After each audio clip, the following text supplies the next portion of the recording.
Welcome to the Plant-Centered and Thriving Podcast. I'm your host, Ashley Kitchens. Welcome to the Plant-Centered and Thriving Podcast. My name is Ashley, and today I have a wonderful guest with me.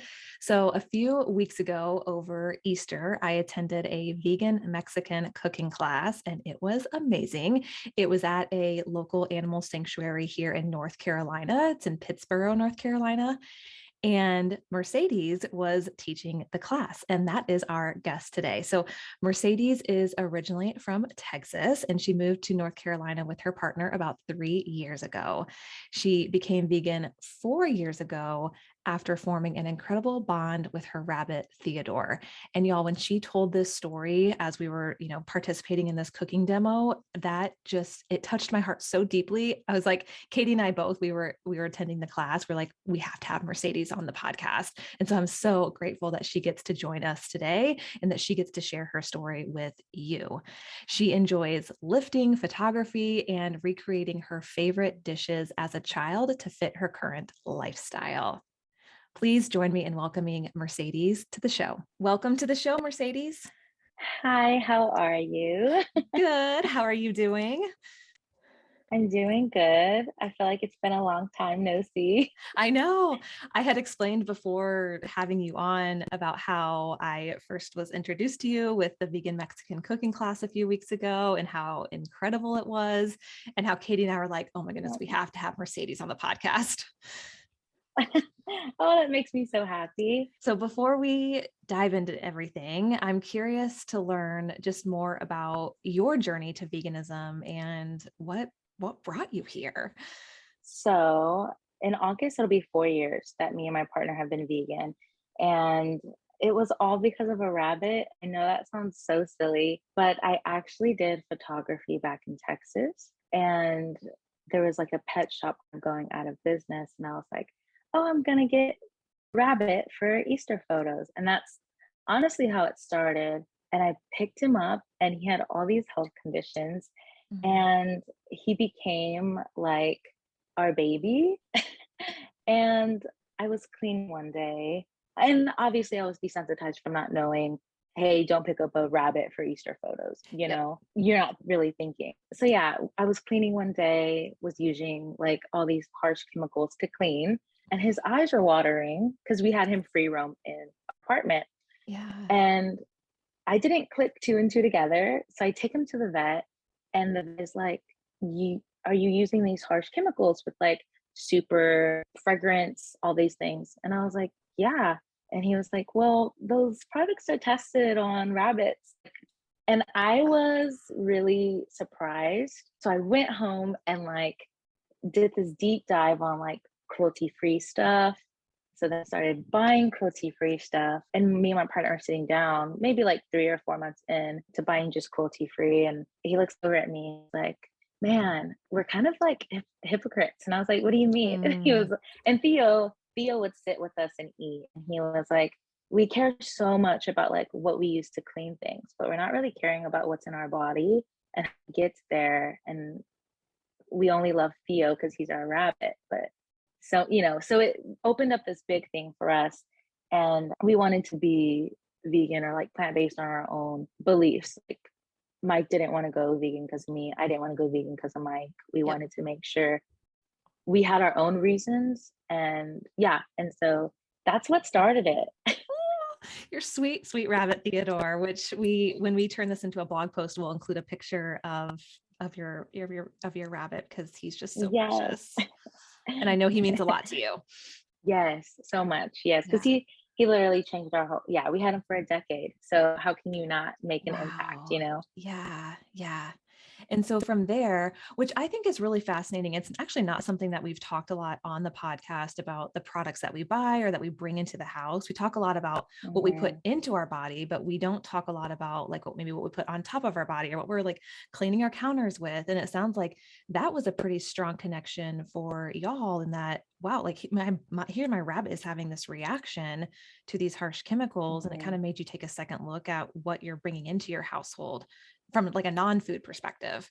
Yeah. And I think that's why so much of at least like our journey was like, oh, we're plant-based, and then it was kind of going into veganism because of the products and how they were tested. And it was like, and we don't want to like buy shoes with leather. Oh, we gotta like, let's make sure all our products are like cruelty free. And even trying to find products that weren't just greenwashing and really like cruelty free. But it's such like a big impact on us, especially our lifestyle with like, I love makeup. Makeup is something that's usually tested on rabbits and also animals. And so really like sending email after email after email to makeup brands and like, okay, well, know you're cruelty free, but are you vegan friendly? And all these like other questions, and then being transparent with me, you know? Yep. And that's a good point too, because just because something is cruelty free doesn't mean that it's also going to be vegan. So if this is Mhm. also, for you listening, something that you're also interested in, if you're kind of getting into the cruelty free products and you also value things that are plant-based or vegan, kind of taking Mhm. note of those is really important as well. And we'll include a couple links in the show notes, just in case you want to explore more and read more, because it's something important to kind of just take note of. And it sounds like for you, that's really like a big catalyst to what inspired where you are today.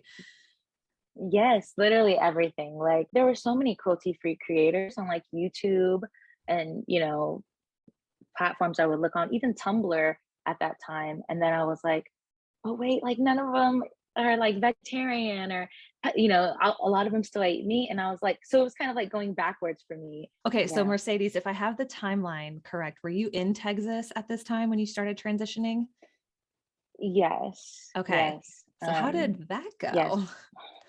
So we lived in Victoria, Texas, it's like 2 hours south of Houston, 2 hours south of everything, Austin, you know, San Antonio, just 2 hours away from everything.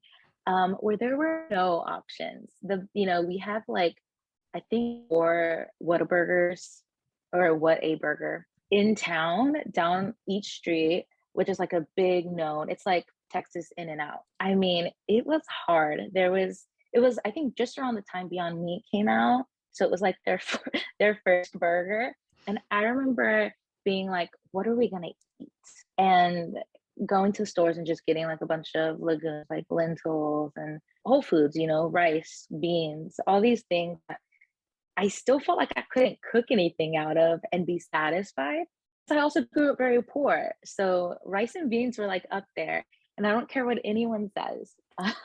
It's definitely a privilege to buy a bunch of like Beyond Burgers or, you know, Beyond sausages. You know, not everyone wants to eat rice and beans every day. Like I said, growing up poor, I did not want to eat rice and beans every day, but it was what, you know, what you had to do. And so I remember we had bought Beyond Burgers and I cooked them and I did so by the instructions. And I was like, I don't think we can do this. Oh my gosh, like, what are we going to do? And I remember that night I drove to the Whataburger and I ordered a burger and I'm in the drive through and I get there and I was like, I'm so sorry. Like, I can't do it. And I'm like crying. Oh, And wow. the Yeah. lady is looking at me like, what is wrong with her, right? And so I pay for the meal anyways, and I tell her to just give it to someone else. And I go in the parking lot and I just cry my eyes out because I was like, I can't do this anymore, but I don't know how not because Mm. there's just so much meat surrounding you, barbecue, like all these things. But we made it through. I don't think we're the healthiest. I think potatoes were the main staple, definitely like every day, Uh-huh. Yep. but it worked. And then we started incorporating other things. Also looking at it like, oh, I can't have this or I can't have that. And then changing it to like, oh, I could have all these things I've never tried before. Yeah. Never had tried jackfruit, never had tried, you know, asparagus, like things like that. Well, and I really appreciate you being transparent about going to what a burger and Yeah. sharing that story, because I know that there are a lot of people listening, and I remember even myself of just like you feel this desire, or that like going vegan or going plant-based is like the right thing for you or the right thing for the animals, Mhm. but it's like it's hard because you're going against with quotes like the way that you were raised or the foods that you're surrounded Yeah. by. And I know so many people can relate to a similar experience where maybe they go and have meat, but they feel really guilty or bad about it, or maybe they give it to somebody Mhm. else. And it's kind of this battle for a little while until you really find, your feet and really figure out how to make it work for you with what you have access to. Mhm. Yeah. Yeah. And that was the hardest part, was trying to figure out how to, especially with having all our family there, how were we gonna do this at events? And Mexicans love to get together. How was I gonna, and I was a wedding photographer in Texas. How was I going to explain to my clients that, because usually they provided a meal, that I was Yeah. vegan, and how, so I started not telling them and just bringing my own, because I didn't want them to mess up, and I didn't want to honestly explain it, because a lot of my clients had like ranches and had, farms. Like, it's a Texas thing. And Yeah. so it was really difficult at first. And my family thinking maybe I don't want to be, I don't want the cultured food anymore, Right. Yeah. kind of being offended, and Hmm. trying to, remind them, hey, I do love who I am. I just want to change it. Yeah. Yeah. And that brings up a good point too. How did you manage that with your family of like, hey, this is basically what I'm going to be doing now, or this is really important to me, but still attend these get-togethers, kind of like how, like culturally, how your family reacted to that too, because I'm sure there's some strong cultural foods that y'all were familiar with or that you had at these get-togethers, and you're no longer participating in that. So how did that all Mhm. go? Man, if I'm honest, it was really, really hard, and if I'm gonna be super transparent, some of my family were like, "Why are you doing this? Like, why are you trying to be white?" It's exactly what they told Mm, me. And obviously, you know, it's because it's looked at like that. But I remember being like, it's not about that at all. And having like explained to them why I felt the need that this is important, not only for animals, but like within my body. I was like the heaviest I've ever been. Had never really had a period, and I had a mm. period for the first time when I went vegan. Wow. Yeah, it's a super cool, yeah. And so, dealing with all that, and my acne was absolutely horrible. It was so painful that they knew I had to do something. So maybe they didn't agree with it at first, but now it's okay. My grandma still doesn't get it, right? But she is, you know what? If that works for you, it works for you. And because I did the cooking class, she was like, I'd love for you to make that for me when you come Oh, down, which wow. is something I never thought she would say. Yeah. So I do a lot of things that my family probably wish I wouldn't. So Yep. it's Yeah. okay. Some of the stories that you shared in the cooking class, I mean, everyone was laughing because it was just like, you're like, oh, Yeah. someone says, don't do this, and then I do it, or don't do that, and then I do it. Yeah. So I think that's fantastic. You beat by your own drum, which is great. Yeah. Well, Yeah, definitely.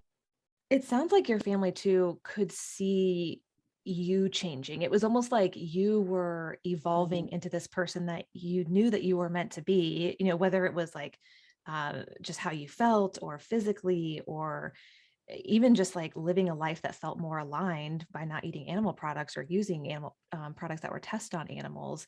So do you think that the more they saw you kind of like, I don't know, exuberating this like maybe higher energy or just feeling better, do you think that they Mhm. were more supportive because of that? Yeah, definitely. And Theo, they all also really loved Theo. Oh, Like of course. so they got, so my mom called him, like her grandbaby. So they all had that special connection with Theo, even though, my family had eaten rabbits. My grandpa's favorite meal was with rabbits, but Yeah. everyone loved Theo. And so they got that connection first off. But then, they saw that I was losing weight. They saw that I was going to the gym. They saw that my acne was not giving me crippling anxiety to where I didn't want to go to the grocery store. They saw these like positive changes. I remember I called my mom and was like, I got my period. And I was like super excited. And that was a big thing for me. So yeah, they saw a big change. My mom's also diabetic and has had like 3 strokes the Mm, past few years. And so, if I'm honest, like that was also a really big reason when we were looking into it. When me and Mike were doing our own research, I was like, I don't want to be on medicine, and I don't want to get diabetes, and I don't want to, it it was a lot. And so she saw that and obviously didn't want that for me either. So Yeah. Yeah. Kind of like doing what you could to also like take care of your health. So in the long term, maybe you don't have mhm. some of those chronic diseases that you've seen other family members develop. Yes. Yeah. So how did it go as you're transitioning? Did any like family come on board? Has anyone like transitioned since you've transitioned? Mike's parents are very like meat and potatoes every day, Oh yeah. um, like all the time. So any holiday, obviously, I would cook everything at our house and then just take everything. I don't care if it was like mashed potatoes or green bean casserole. Like even if it was a little thing, I was like, I'm gonna take it, and if they try it, then they try it, right? Yeah. Because me and Mike have always been like the weird little, couple, Mike might have pink hair, I might have green hair. It is what it is. Yep. So it wasn't unusual for them, but they were like, that's just a weird thing Mercedes and Mike are going through, you know? So we'd bring it, and my sister-in-law at the time was like, "Man, I'll try it." And then my other sister-in-law was like, "I'll try it." And Mike's parents didn't try it at first, but everyone was like, "This is really good." So then Mike's mom tried it, and that was like the first holiday. The second holiday, or I brought vegan tamales, Oh, and and everyone was eating them. They didn't matter that it was vegan or not. And so that was really, really cool. And then they asked if they could come when we moved to North Carolina. They could come visit. And so we do have a boundary, like we don't allow dairy or meat in our house. This boundary is one because none of my, like all my new pots and pans when we moved here, have never had meat or yeah. dairy. And so that's one thing. In our household, we'd let people know before they come. Yep. And they were like, that's fine. So they fly here for about a week, and we thought that they were gonna be very not about it.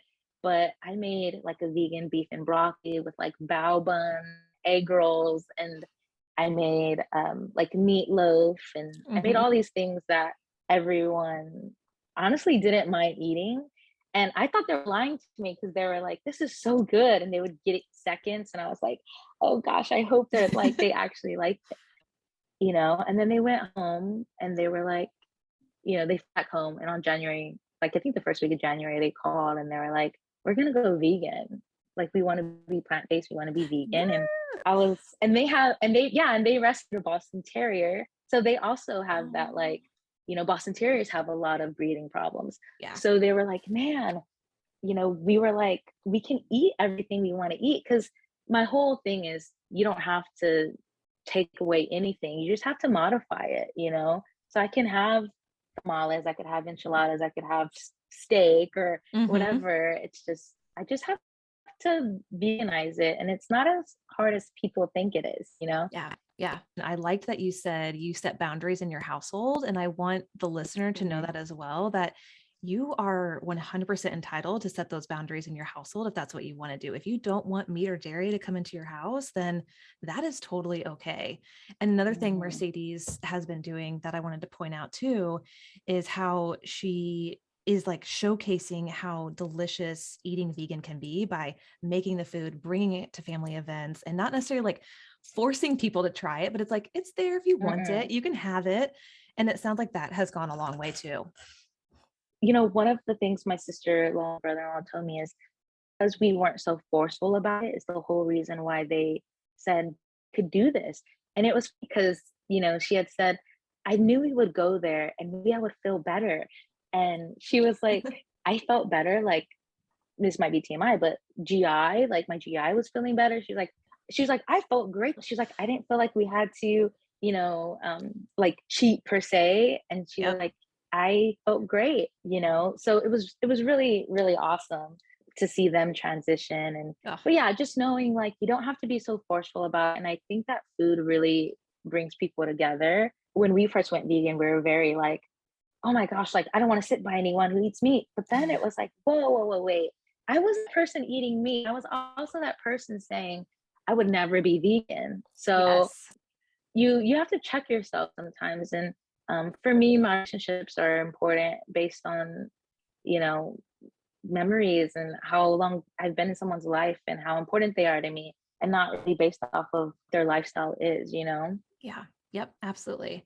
And that's such an important thing to note too. And I remember this when I first went vegan slash plant-based is like, it was like, everyone needs to do it. Everyone has to be 100%, it's Mhm. like the veil's lifted Yeah. from your own eyes. And so you're like, everyone has to see what I see. But I like what you said too, is like, you also have to remember that you once didn't see food this way, or you Mhm. once weren't eating this way, which can be really helpful to remember, like you said, when you're sitting next to somebody who maybe is still eating meat or still eating dairy, because you never know where their journey is going to take them, or even what impact Mhm. you're going to have on them.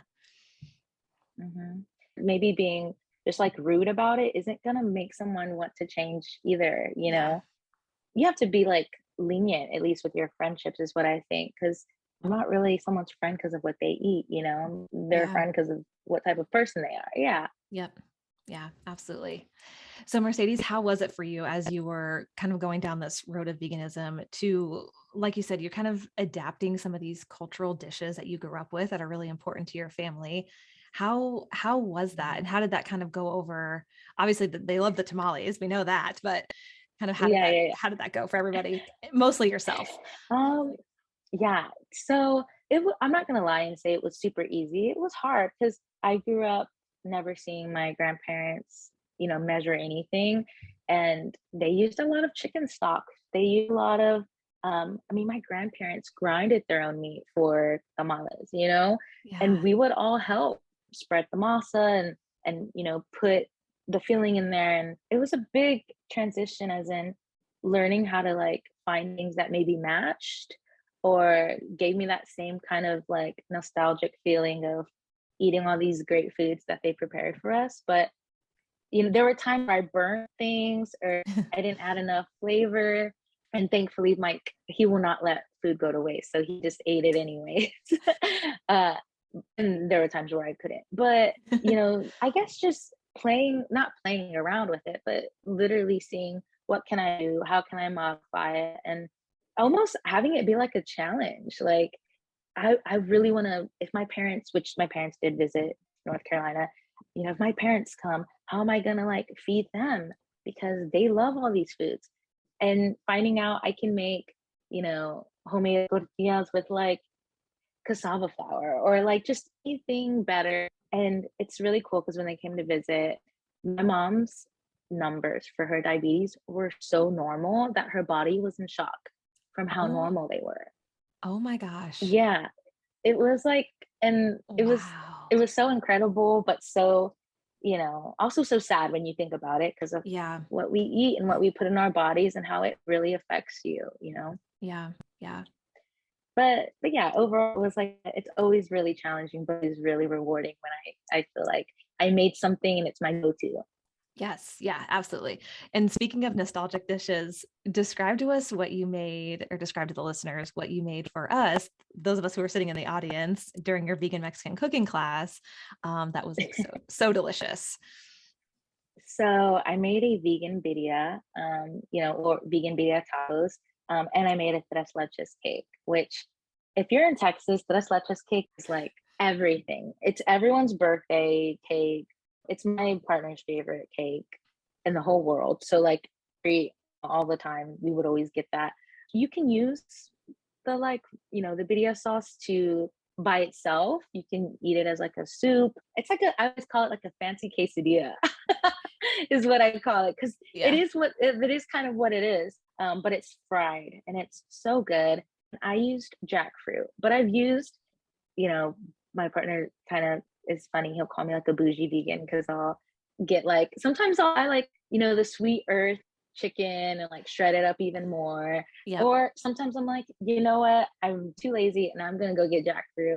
Or I want to be more cost effective with our budget. So I'm gonna use mushrooms or so you can do so many things. Why I love it because it's about the sauce, honestly. And that kind of is what makes anything in that feeling taste good. So Yep.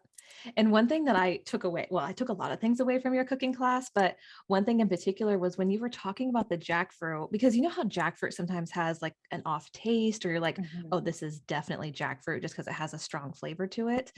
One thing that was really helpful that Mhm. I learned from Mercedes for you listening was that you rinsed your jackfruit multiple times and Oh, yeah.